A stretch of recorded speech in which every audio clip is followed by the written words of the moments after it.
हरे कृष्ण। तो आज के इस कोट में श्रील प्रभुपाद कहते हैं कि घोड़े को जो है मुख से नियंत्रित किया जाता है, उसके मुख में रस्सी डालकर या नाकों से रस्सी डालकर उसे नियंत्रित किया जाता है। और अगर बैल को नियंत्रित करना होता है तो उसके सींग को नियंत्रित करना चाहिए। तो भगवान पता है भगवान को कि कैसे किसको नियंत्रित करना है। तो जब केशी नामक असुर ये भगवान को मारने के लिए आया था, तो भगवान ने उसके मुख में अपनी मुष्टि जो है वो डाल दी। तो उसे लगा कि उसके मुख में एक बहुत गर्म लोहे का एक रॉड गया है और वो बहुत जलन महसूस किया और मर गया। उसी प्रकार जब एक असुर अरिष्ठासुर के रूप में आया तो भगवान ने उसके सींगों को पकड़कर उसे नियंत्रित किया। तो भगवान सब कुछ जानते हैं किसको कैसे नियंत्रण करना है।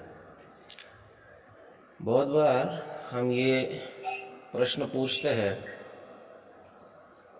कि कभी कभी भगवान एकाध भक्त को उसके भक्ति के फलस्वरूप बहुत ज़्यादा भौतिक प्रतिष्ठा या भौतिक फल प्रदान करते हैं।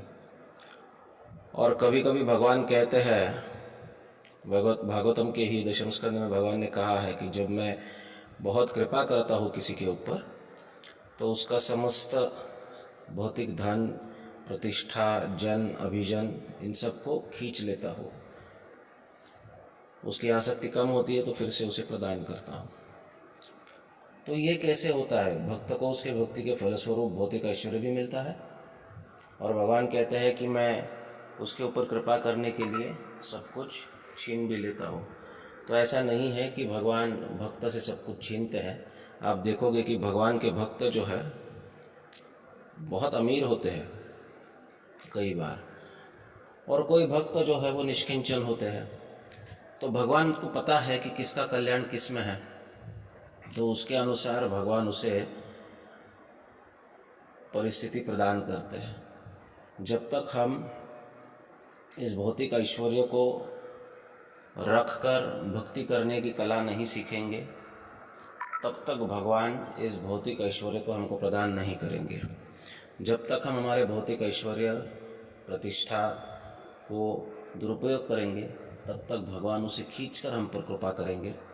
और जब हम ये कला सीख जाएंगे कि हमारे पास जो कुछ भी है उसे भगवान की सेवा में कैसे लगाएंगे, तो फिर भगवान हमें अधिक अधिक उसे प्रदान करेंगे।